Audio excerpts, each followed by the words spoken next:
Hello friends, అందరికీ నమస్కారం. ఈ స్టోరీ వింటున్న ప్రతి ఒక్కరికి థ్యాంక్ యూ సో మచ్. అలాగే విశ్వానికి కృతజ్ఞతలు. ఒక వ్యక్తి యొక్క బిజినెస్ పెడుతూనే దాంట్లో లాభాలు నష్టాలు బేరీజు వేసుకుంటాడు. నేను గతంలో చెప్పాను, నష్టాల గురించి మాట్లాడొద్దు, కేవలం లాభాల గురించి మాత్రమే ఆలోచించాలి. ఒక బిజినెస్ మ్యాన్ ఆలోచిస్తున్నాడు ఎంత ఎంప్లాయ్మెంట్ పెంచాలని. ఎంత తేడా! కామన్ మ్యాన్కి బిజినెస్ మ్యాన్కి. ఒక బిజినెస్ మ్యాన్ ఎప్పుడు లాభాల గురించి ఆలోచించాడు. ముందు ఎంత వీలైతే అంత తన వ్యాపారాన్ని వ్యాపించడానికి ప్రయత్నించడంలో కొన్ని కోట్ల పెట్టుబడి పెట్టడం జరుగుతుంది. ఇదంతా జరగడానికి 2 నుండి 3 సంవత్సరాలు పడుతుంది.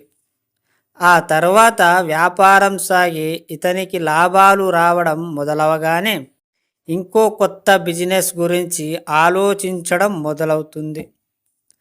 అంతేకాని ఒక మామూలు వ్యక్తిలాగా ఈరోజు వ్యాపారం మొదలు పెట్టగానే తెల్లార్ల వారి లాభాలు రావడానికి ఆలోచించొద్దు. బిజినెస్ మ్యాన్ తన తరాల గురించి ఆలోచించి వ్యాపారం చేస్తాడు.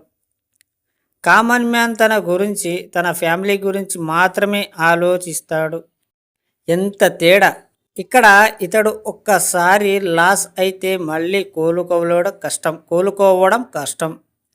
అదే బిజినెస్ మ్యాన్ అయితే ఒక్క దాంట్లో లాస్ అయితే ఇంకో దాంట్లో పుంజుకోవడం జరుగుతుంది.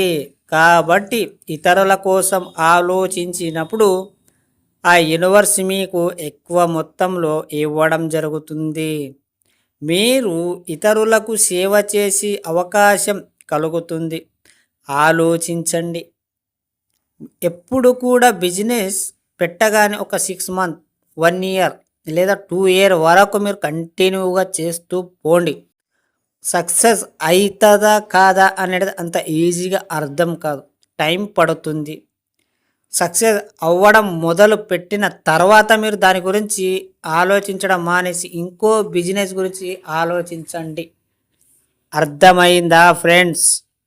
ఎప్పుడు కూడా నష్టాల గురించి మాట్లాడవద్దు.